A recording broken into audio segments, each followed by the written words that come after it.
Assalamualaikum warahmatullahi wabarakatuh. Teman-teman, apa kabar semuanya? Hari ini kita akan membahas kelanjutan tentang materi kimia material, dan kali ini kita akan membahas tentang material logam ya atau metal. Ya, memang banyak sekali ya di sekitar kita penggunaan barang-barang yang terbuat dari logam atau basisnya logam. Coba saudara perhatikan sekeliling saudara, ada banyak kan barang-barang yang terbuat dari logam kan? Oke, saudara bisa sebutkan satu persatu mungkin, dan nanti kita lihat di teorinya ya, itu masuk ke yang material logam yang apa gitu ya. Oke. Ya, mari kita lihat teori tentang logam. Logam berasal dari kata Yunani metalon, gitu ya. Kemudian kalau kita sudah pelajari dulu di ikatan logam gitu ya, bagaimana sifat-sifatnya logam. Ini saya ulangi, sifatnya logam diantaranya adalah satu, berwujud padat pada suhu ruangan kecuali raksa.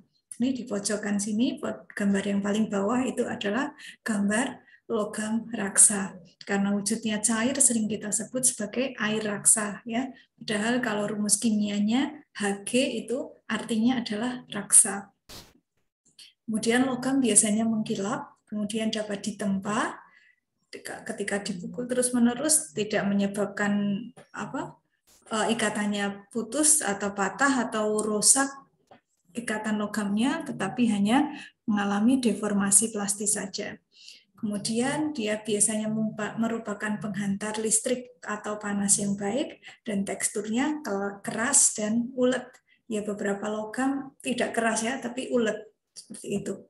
Nah, sifat-sifat itu kalau dulu kita sudah pelajari, itu sangat berkaitan dengan struktur senyawa logam sendiri, gitu ya. Tentang teori tentang ikatan logam dulu kita sudah pelajari, ada teori lautan elektron ya atau awan elektron, kemudian teori orbital molekul gitu ya. Kemudian untuk menggambarkan struktur secara submikroskopis ada struktur kemas rapat dan bukan kemas rapat. Dan yang lebih disukai kalau kita lihat di SPU, sebagian logam itu menyukai struktur kemas rapat. Kurang lebih ada BCC yang non kemas rapat, berarti bukan kemas rapat, contohnya yang kubu sederhana gitu ya. Memang ada logam yang strukturnya seperti itu, tapi sebagian besar logam menyukai struktur yang kemas rapat. Ruang kosongnya yang tersedia itu sekecil mungkin. Itu jadi senyawa logam yang stabil gitu ya. Ada FCC, HCP, BCC gitu ya, body center kubik. Itu sifat-sifat ini muncul sebagai akibat struktur logam yang demikian dan ikatan logam yang dulu pernah kita bahas itu. Itu ya. Nah, untuk kali ini kita tidak akan membahas lagi tentang ikatan logamnya atau strukturnya, tapi lebih banyak ke aplikasi logam pada beberapa bahan, gitu ya. Nah, logam dapat dimanfaatkan baik berupa atomnya sendiri ataupun paduan logam, gitu ya. Nah, sebagian besar logam yang digunakan atau senyawa logam yang digunakan basisnya adalah besi, dan dia dipadu dengan logam yang lain. Nah, logam itu diklasifikasikan ini berdasarkan komposisinya menjadi ferrous material dan non-ferrous material. Ini klasifikasinya dari logam atau paduan logam. Metal alloy itu artinya paduan logamnya, ada ferrous, kemudian non-ferrous. Yang ferrous dibedakan lagi menjadi dua yang terbesar, yaitu steel atau baja, kemudian cast iron atau besi tuang. Besi tuang. Kemudian nanti bisa dicari ya di Google gambarnya besi tuang yang seperti apa gitu ya. Kemudian yang steel itu atau baja itu ada low alloy, ada high alloy. Ya, yang low alloy masih dibedakan menjadi low carbon, medium carbon, dan high carbon. Kemudian ada lagi plain, kemudian high strength, low alloy. heat treatable, tool, stainless, gitu ya. Sedangkan yang cast iron ini ada gray iron, ductile iron, white iron, malleable iron, compacted graphite iron. Ya, nanti sebagian kita bahas itu ya di floor saat ini. Oke, kita lihat yang pertama tentang ferrous alloy, ferrous metal, ya, ferrous metal. Jadi pada ferrous metal itu atau logam yang basisnya adalah besi, memang komposisi utamanya besi ya sebagai komposisi penyusun utamanya ya, prime composition yaitu iron ya atau besi. Iron Man, manusia besi ya, iron as base metal. Ya, tadi klasifikasinya yang ferrous metal ini dibedakan jadi dua, yaitu baja dan besi tuang. Ya, dia paling banyak diaplikasikan untuk berbagai bidang dan paling banyak digunakan. Itu ya, karena pengerjaannya relatif mudah, kemudian ada yang bilang apakah ini renewable gitu ya, karena logam itu bisa di-recycle, bisa di-reuse gitu ya. Jadi orang-orang yang bekerja dengan logam itu menganggap logam itu renewable gitu ya. Iya, kalau saudara ingat di Quran kan juga ada surat tentang besi ya, Al-Hadid gitu ya. Itu bahkan itu tersurat ya, bukan tersirat lagi.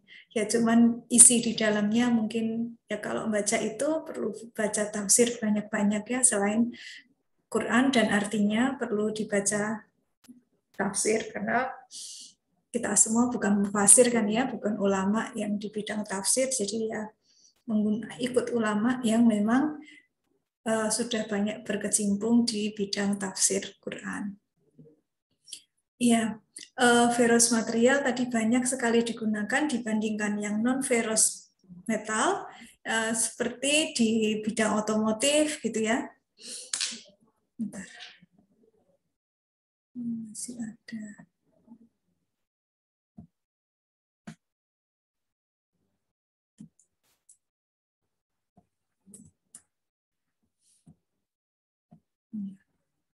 Seperti di bidang otomotif gitu ya, mobil atau mobile ya generally itu ya 55 and 60% by weak ferrous material. Ya, komposisi utamanya yaitu logam yang berbasis besi, gitu ya, 50 sampai 60%-nya.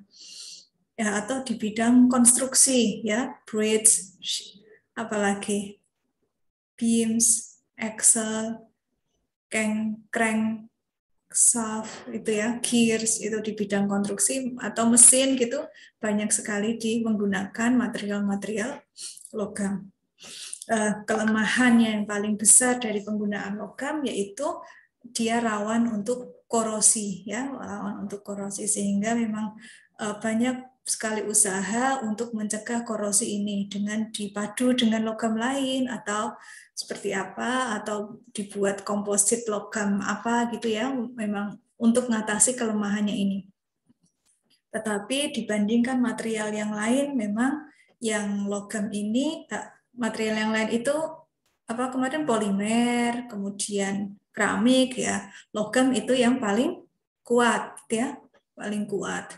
Kalau nanti dibandingkan dengan komposit belum tentu ya. Nah, sementara dari 3 material dasar itu logam paling kuat, dan itu keunggulannya yang dipertahankan kalau mengembangkan material baru. Tapi yang direduksi atau paling tidak dikurangi atau sekecil mungkin adalah kemungkinan adanya korosi. Karena kalau sudah korosi itu ya sudah berubah strukturnya jadi rapuh ya. Kelebihan utamanya kekuatannya, tetapi dengan korosi ini menyebabkan logam itu jadi rapuh. Kemudian apa itu tembaga? Sebenarnya tadi ferrous material dibedakan jadi dua ya, satu steel dan cast iron. Steel atau baja. Apa itu baja? Ya,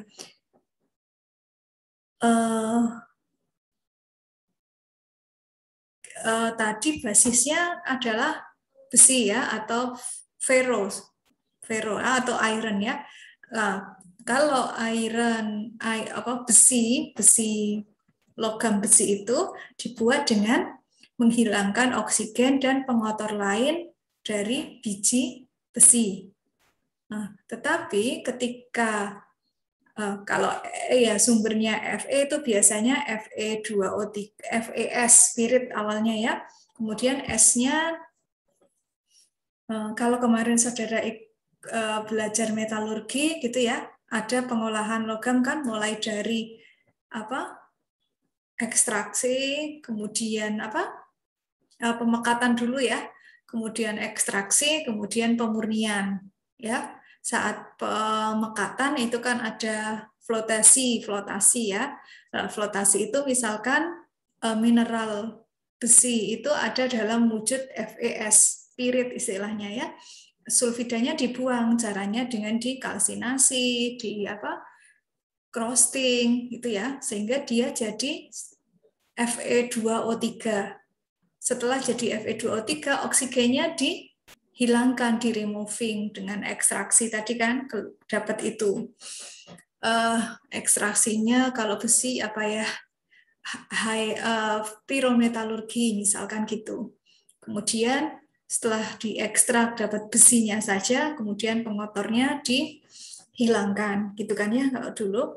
Lah, kalau besi membuat besi murni itu dengan menghilangkan oksigen atau other purities, tadi contohnya sulfida ya, ion sulfida. Tetapi kalau besi dipadukan dengan karbon atau recycle steel atau unsur-unsur yang lain, maka dia akan menjadi baja. Kalau besi tadi mineral besi dihilangkan oksigen dan pengotor yang lain. Kalau mau membuat baja malah besi dipadu dengan karbon atau unsur-unsur lain dalam jumlah yang sedikit. Itu jadi baja ya, steel. Ini secara spesifik steel itu ini paduan dari besi dengan karbon yang mengandung kurang dari 1 hingga 2 karbon dan 1% mangan atau small amount of silicon, fosfor, sulfur, and oxygen. Ini ya, small amount other elementnya itu bisa jadi silikon, mangan, fosfor, sulfur, dan oksigen. Ya, kemudian ini tadi kalau di bidang konstruksi itu the world most important engineering and construction material, ya, otomotif, mesin, kargo dan lain sebagainya. Ya, baja ini berdasarkan konsentrasi karbonnya dibedakan menjadi low, medium, dan high carbon. Tapi maksimal ini ya maksimal 2%. Gitu. Nah, segala sesuatu tentang baja ini, saudara bisa cari informasinya lebih lanjut di ini, worldsteel.org. Itu ya, nanti ada banyak informasi di situ. Apakah pengertiannya baja, apakah banyak sekali info di situ. Nanti kita kalau cukup waktu kita lihat sama-sama. Ya, worldsteel itu. Oke, itu tentang baja. Ya. Di Indonesia sendiri ada pabrik baja yang cukup besar ya, bahkan kalau nggak salah terbesar di Asia Tenggara. Kurang tahu kalau sekarang ya, di Krakatau Steel itu. Ya, di daerah Banten sana, ujung Banten sana ada PT Krakatau Steel. Ya, kalau saudara pendidikan misalkan bisa masuk ke sana, lumayan karena itu BUMN kan ya. Cuman ya sana jauh sana di ujung Banten sana.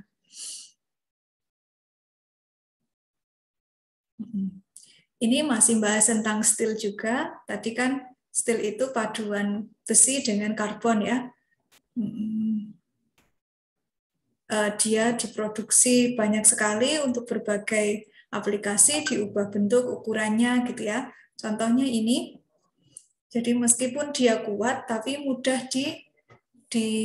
bengkokkan. Kalau istilahnya material itu dia bahannya yang elastis gitu. Plastis dan elastis, meskipun tingkat plastisitas atau elastisitasnya tersendiri ya. Nanti waktu bahas sifat material, nanti kita bahas itu. Ya, contohnya ini pipa, konstruksi pipa. Ini kan dibuat dari baja juga ya, tapi dia dibengkokkan sesuai mau struktur pipanya seperti apa, reaktornya seperti apa gitu kan ya. Dan diinginkan itu less corrosive material. Jadi ya ini dipadu caranya dengan cara-cara tertentu supaya tidak atau kecil kemungkinan korosinya.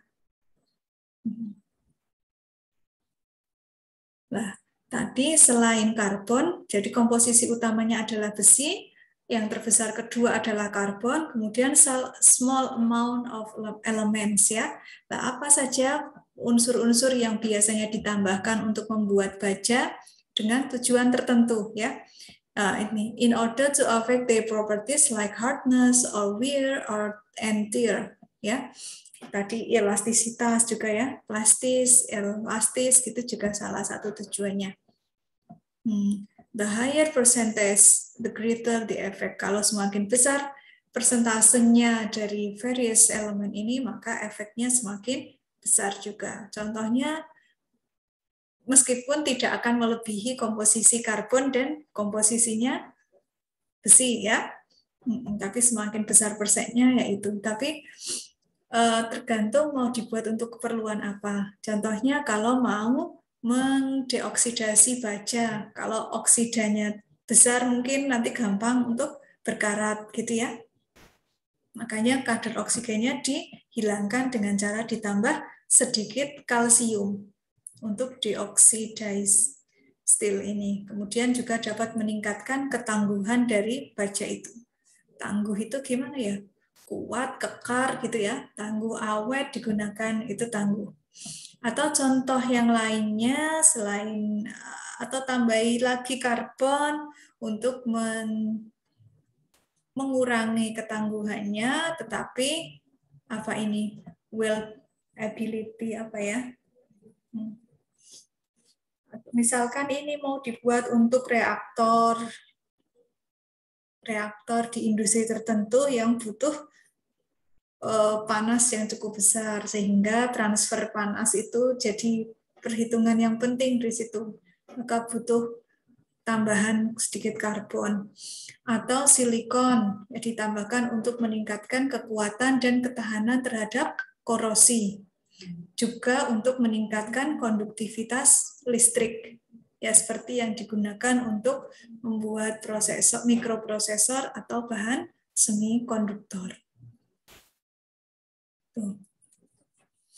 Kemudian tadi di pengertiannya steel gitu ya. Ini ya. Recycle steel, bukan residual steel ya. Ada istilah residual element in steel. Ada unsur-unsur yang merupakan residu di baja. Namanya residu itu biasanya tidak diinginkan ya, tapi harus dihilangkan gitu ya. Kalau kita mau memurnikan sesuatu dengan metode filtrasi, penyaringan kan ada filtrat, ada residu. Lebih banyak kita gunakan filtratnya kan ya dibandingkan residu. Atau residu itu gampangnya orang bilang ampasnya. Kan sengaja dibuang biasanya. Nah, itu juga terjadi di pemrosesan tembaga. Kok tembaga terus ya? Baja, steel. What is a residual element? Apakah materi unsur-unsur residu dalam baja itu, yaitu unsur-unsur yang tidak diinginkan karena menyebabkan hal yang tidak diinginkan, undesired effect. Kemudian contoh residual elemen itu ada antimoni, arsenik, hidrogen, nitrogen, oksigen dalam batas tertentu ya semuanya ini ya. Kemudian timah. Ya, karena itu akan membuat materialnya menjadi rapuh, embrittlement jadi rapuh dan mengurangi kekuatannya. Nih, brittle itu artinya kan rapuh ya, embrittlement kerapuhan dan mengurangi kekuatan dari baja tadi. Nah, caranya untuk mengeliminasi adanya residual elemen ini ya dengan cara saat prosesnya dihilangkan oksigennya, tadi misalkan dengan cara direduksi gitu, atau pas saat proses pemurnian. Pemurnian dulu ada istilah zone refining atau apa ya, yang sering dipakai saat pengolahan logam itu biasanya zone refining.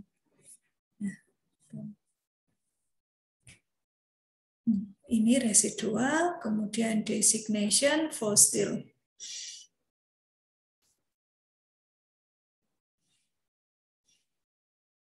Ini sign itu penandaan atau simbol ya, diberi tanda untuk itu. Jadi unsur-unsur apa besi itu diberi nama dengan berbagai nama pasarnya ya, berdasarkan komposisi unsur-unsur yang memadunya dan berat karbonnya.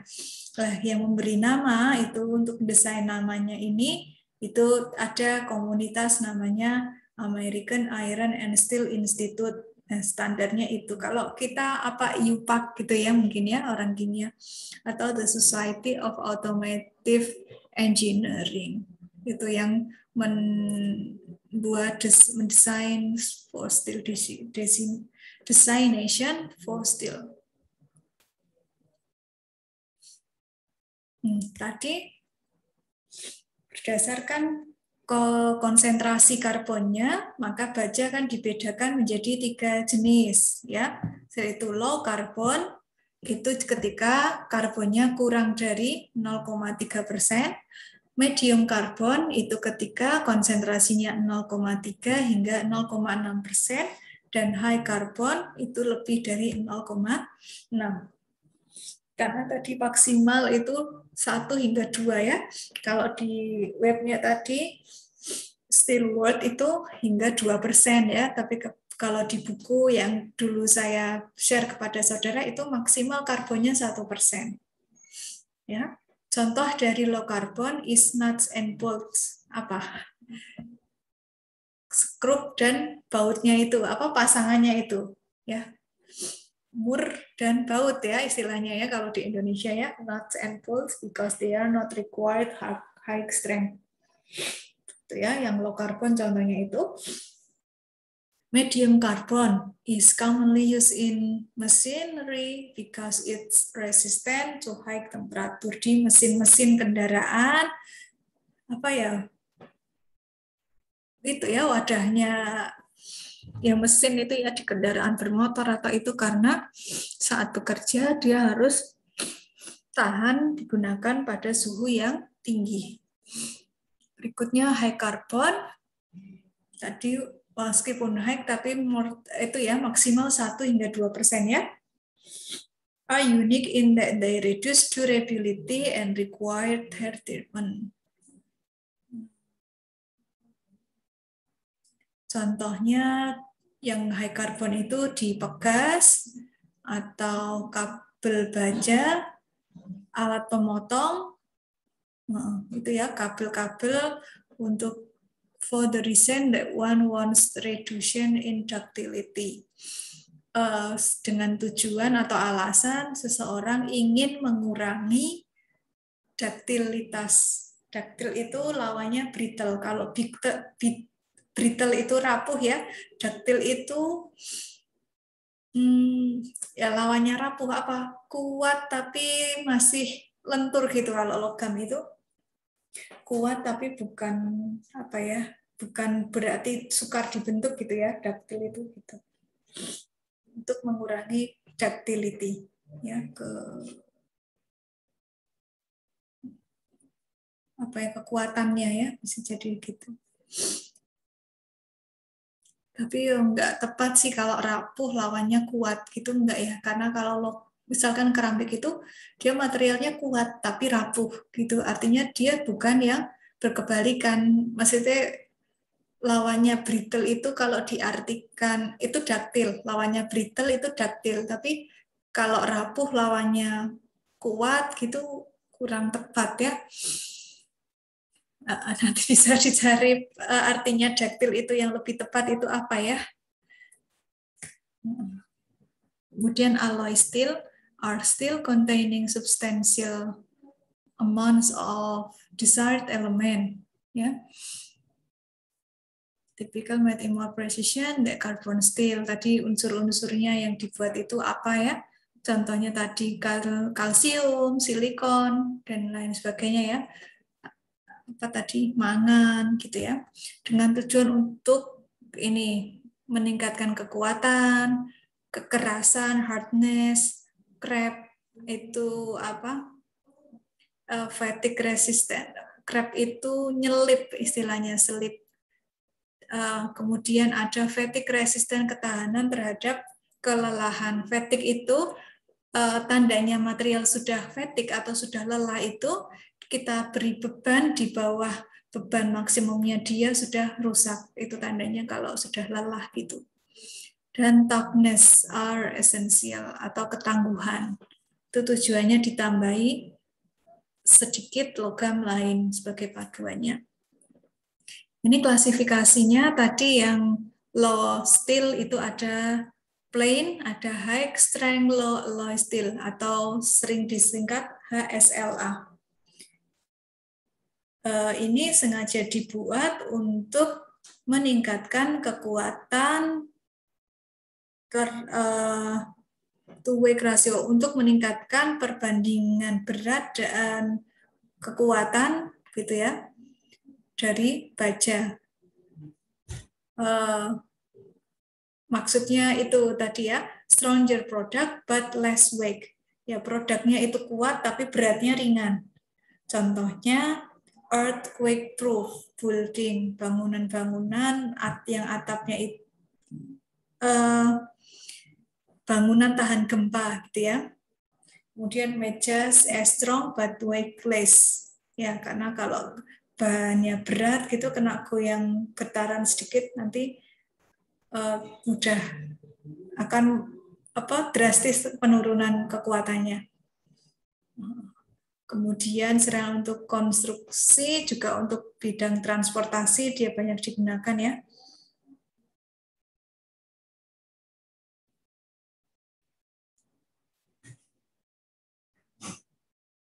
Kemudian unsur yang biasa ditambahkan untuk ini kan high strength itu berarti kekuatannya besar, low alloy steel tapi ada sedikit unsur yang ditambahkan dan tujuannya tadi untuk menurunkan berat dari baja tadi. Yang ditambahkan itu biasanya Cu, V itu vanadium, nikel, molybdenum ya, molybdenum. Kemudian konsentrasi maksimalnya 10%. 10% itu dari total beratnya ya. Kemudian ada tadi klasifikasi selain plain ada stainless steel ya.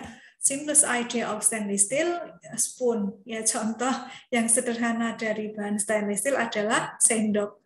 Ya, spoon is covered with chromium oxide which protect the metal from corrosion. Ya, tujuannya dibuat stainless steel itu mencegah terjadinya korosi. It built up again in the effect of surface being stretched.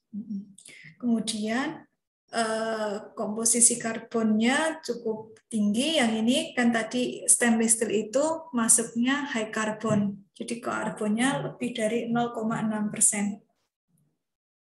Contain a lower corrosion resistant. Higher carbon content, lower corrosion resistant. Semakin tinggi kadar karbonnya akan menurunkan ketahanan korosi. Stainless steel has lower carbon content and has a higher corrosion resistance. Sama maksudnya ya. Kalau meskipun tadi masuknya high carbon alloy steel ya, tetapi karbonnya kalau makin rendah gitu makin tahan terhadap korosi. Stainless steel it's important because it is used in everyday application. Used in healthcare and medical equipment, air culinary tools. Ya, tadi sendok, garpu, alat-alat masak itu pakai stainless sekarang. Medical equipment, biasanya logamnya itu yang dipakai adalah Ag, karena dia aktivitas antibakterinya paling bagus. Tapi selain itu, biasanya juga bisa pakai CU. Kalau dibandingkan harganya, CU dibanding dengan AG itu lebih murah, CU jauh. Sehingga ini dilapisi dengan bahan antibakteri, yaitu digunakan untuk healthcare and medical equipment.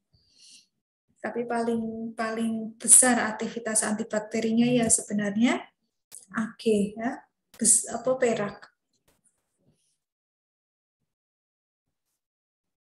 Tool and dry steel. Tool and dry steel are alloy designed for high impact and wear resistant, used commonly in machine. Ya. Kalau diberi beban yang sangat besar, itu masih tahan, maka ini tool and die steel pakainya itu. Itu tentang ferrous metal, ya. Dan yang paling besar tadi itu ya yang paling banyak digunakan. Tetapi ada juga untuk keperluan tertentu kita butuh logam dengan sifat-sifat tertentu. Dan itu bisa didapatkan dari non-ferrous metal and alloys. Ya, jadi logam atau paduan logam yang bukan basisnya berupa besi. Yang nanti akan dibahas ini what is a non-ferrous metal, what is an alloy, the production method, tapi sekilas saja important engineering application and general properties of non-ferrous metals. Kita lihat definisinya dulu. Non-ferrous metal means metal that contain little to no iron. Logam yang hanya sedikit mengandung besi atau tidak mengandung besi sama sekali. Ya, kalau paduan alloy itu base metal combine atau metal dasarnya dikombinasikan dengan logam lain atau unsur-unsur kimia lainnya untuk meningkatkan sifat-sifat mendasar yang diperlukan untuk logam gitu ya, untuk aplikasi tertentu. Non-ferrous metal and alloy are important because they possess important properties such as corrosion resistant, high thermal and electrical conductivity, low density, or ease of degradation. Gitu ya. Tadi kelemahannya logam itu, terutama besi ya, mudah sekali teroksidasi atau terkorosi. Nah, beberapa keperluan tertentu logam itu dibuat harus diaplikasikan pada suhu yang sangat tinggi, gitu ya, sehingga memang butuh material khusus. Nah, apa saja yang termasuk non-ferrous metal and alloys? Ini ada sebagian besar penjelasannya ada di buku yang saya bagi ya, di Kalister itu, Material Science and Engineering. Di sana dicontohkan ada aluminium and aluminium alloys. Ya, aluminium itu diproduksi pertama kali tahun 1825. Logam mulia ya, ketika itu dianggap sebagai logam mulia. It was displayed as such in Paris Exposition ya, dipamerkan di pameran di negeri Paris Exposition tahun 1855 sejajar dengan itu crown jewels ya, mahkota permata dari kerajaan Prancis itu. Now very abundant thanks to electrolytic extraction process. Untuk menghasilkan aluminium itu dihasilkan untuk mengekstrak aluminium itu dengan proses namanya ekstraksi secara elektrolitik. Ya, sekarang makanya ini kita harus banyak sekali berterima kasih terhadap proses ekstraksi elektrolitik itu untuk mendapatkan aluminium murni. Nah, keunggulan aluminium itu high strength to weight ratio, jadi kuat tapi beratnya ringan, tahan terhadap korosi oleh berbagai akibat bahan-bahan kimia, high thermal and electrical conductivity, konduktivitas thermal dan elektriknya yang tinggi, non-toxic, appearance kan mengkilap tadi ya, kalau aluminium ya, is to formability, mudah dibentuk dan diaplikasikan untuk mesin, ya, dibuat mesin, dan sifatnya non magnetik material, tidak menghantarkan atau suseptibilitas magnetnya sangat kecil, daya antar magnetnya sangat kecil, ya. Itu. Ini dulu pernah saya tunjukkan, ya, 70% bodinya pesawat itu kalau dulu aluminium, ya, sekarang diganti dengan komposit, tapi dulu awalnya itu. Aluminium are designed by 4 numbers followed by a tempered destination. Ya, karena kuat tapi ringan, sehingga itu kalau di atas logam ngambang di atas bisa terbang gitu, ya.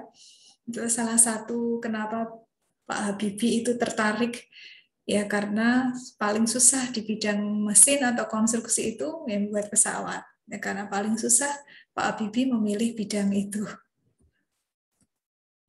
Selain aluminium dan paduan aluminium, ada juga magnesium dan paduan magnesium.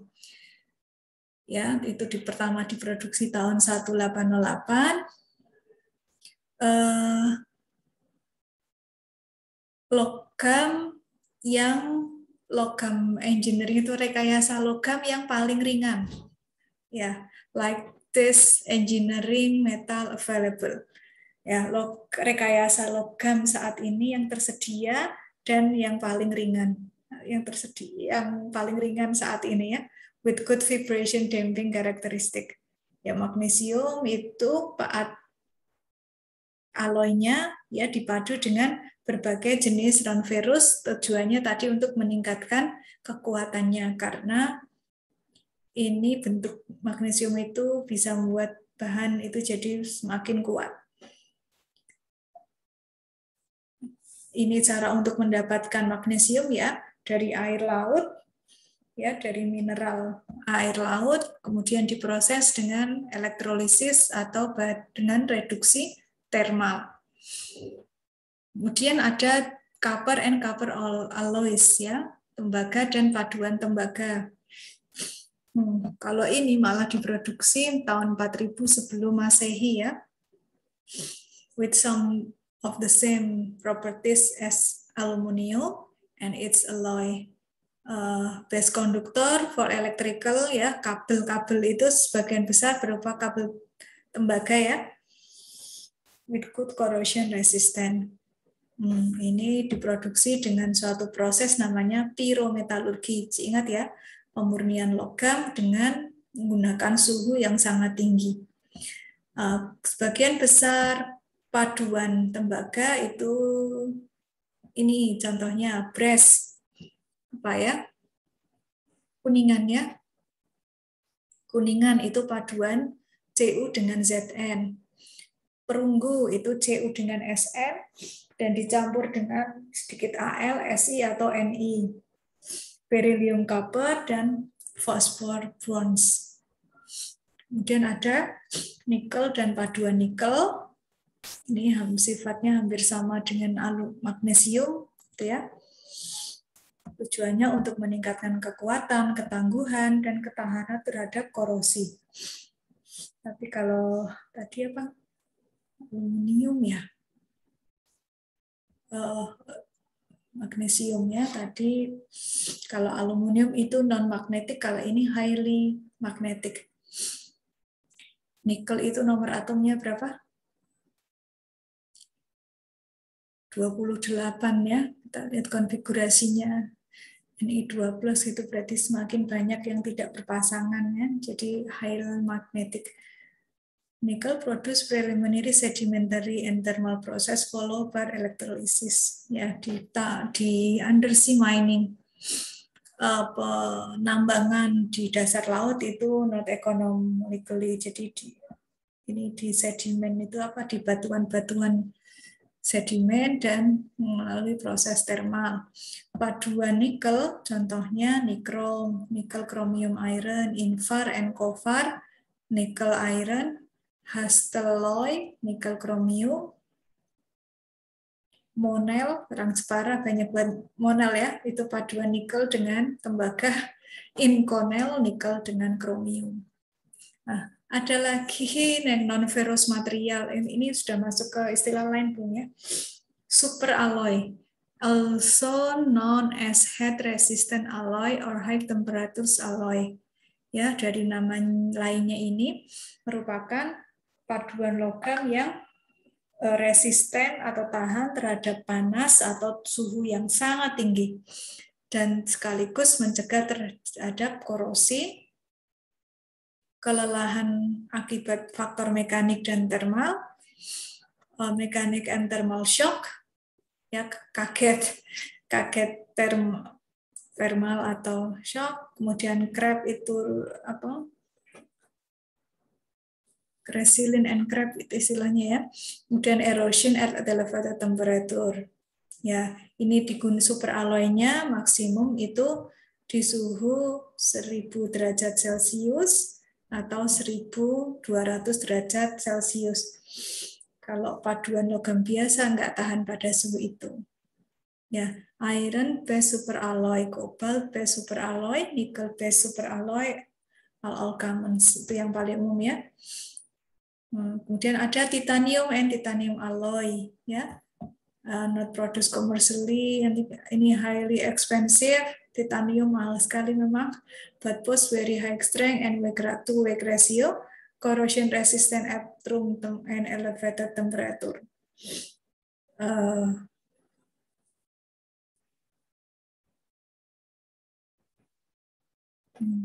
Ini mahal ya titanium itu. Ini non-ferrous metal used in the real world.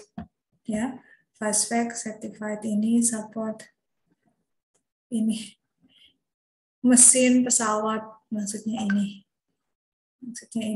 non-ferrous metal dipakai di mesin pesawat itu. Non-ferrous metal ada beryllium, hard gray metal that is extract from the earth, refined and reduced to very fine powder. Ini kekakuannya itu 6 kali baja, kekakuan ya, stiffness itu kekakuan 6 kali lebih besar dibandingkan baja. Ini biasa digunakan untuk membuat roket ya, bahan bakar roket atau ini pesawat-pesawat luar angkasa atau aircraft disc brakes. Kemudian ada zirconium, logam yang flammable, tidak mudah terbakar, and it's found as a metallic, not found as metallic. It is silvery in color and used in electronic component and nuclear power reactor because it low neutron absorption. Ya, untuk meredam neutron dulu. Kalau saudara pernah belajar radiokimia itu ada reaksi rantai ya. Jadi di situ akan banyak neutron yang dihasilkan gitu ya, karena itu sumber radioaktifnya, pemicu radioaktifnya, makanya itu harus diredam. Peredamnya ada boron, ada zirconium di antaranya. Dan itu untuk logam yang flammable. Flammable itu artinya mudah terbakar ya.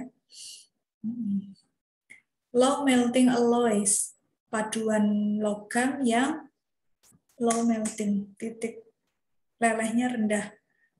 Contohnya yaitu lead, zinc, tin. Ya kayak ini untuk apa? Kalau orang listrik untuk solder. It is very soft, highly malleable, ductile, and relative poor conductor of electricity. It is very resistant to corrosion but tarnish upon exposure to active pipes of Roman emperors. Pipa-pipa ini PB itu di kerajaan Romawi dulu digunakan. Drains from the bed, lead plumbing pipes from the Roman Emperor are still in use. Plumbing tadi pipa-pipa ya, itu masih bisa dipakai sampai sekarang. Kemudian zinc, bluish white color, and is the metal fourth most utilized industrially. Zinc atau seng after iron, aluminium, and copper. Galvanizing iron, steel sheet, wire, and as an alloy base for casting. Kemudian tin atau timah ya, itu ini ya, silvery white, lustrous, malleable ductile metal. As pure metal, tin is used in production of packaging for food and distilled water, beer, and carbonated drink. Yeah, it can still use in storage tank for pharmaceutical chemical solution. Ya, bisa pakai tin itu timah ya. Timah yang putih mungkin. Kemudian ada precious metal, karena harganya yang sangat mahal, maka disebut precious metal atau logam mulia. Ada gold, silver, ada platinum. Ya, kemudian ada shape memory alloy. Shape memory alloy itu apa ya? Dia bisa berubah seiring kenaikan atau penurunan suhu. Bisa dilihat. Ini contohnya. Nah, kemudian ada lagi istilahnya metal foam. Foam itu busa ya, tapi busanya itu terbuat dari logam. Metal foam are material structure where the metal consists of only 5 until 20% of structures in volume. Jadi selebihnya keterisian logamnya itu hanya 5-20%, selebihnya ruang kosong. Makanya disebut dengan foam atau busa. They are light and stiff. Dia kaku tapi ringan. They have good energy absorb characteristic, making them for crash protection and packaging. They have attractive heat transfer properties used to cool electronic equipment and as heat exchanger in engine. Ya, metal foam. Busa tapi bahannya dari logam. Ya. Kemudian nanomaterial ya di logam banyak ya, terutama di medical implant, high power ini. Tadi contohnya apa? Titanium, platinum ya, dipakai untuk apa? Kalau orang patah tulang, pen ya. Itu. Kemudian ada istilah lagi refractories metal, logam-logam yang sangat tahan terhadap suhu yang tinggi karena dia dibuatnya memang memiliki titik leleh yang sangat-sangat tinggi. Kekuatan ikatan antar atomnya itu sangat kuat, large elastic module, high strength and hardening. Ini logam-logam yang tahan suhu tinggi, refractories ya. Refractories itu bahan tahan panas artinya. Logamnya yaitu niobium, molybdenum, tungsten, dan tantalum. Ini kegunaannya ya. Ini tadi ductile and malleable. Ductile itu measure of metal ability to withstand tensile. Untuk menahan tadi tekanan tarik. Malleable measure of metal ability. Seperti itu, saudara, kurang lebih materi untuk material logam yang kita bahas kali ini. Ya, demikian, saudara masih bisa belajar banyak hal dari sumber yang lainnya ya. Tadi beberapa selain referensi yang sudah saya berikan, ini ada referensi lain. Semoga bisa dipahami dan bermanfaat untuk saudara. Assalamualaikum warahmatullahi wabarakatuh.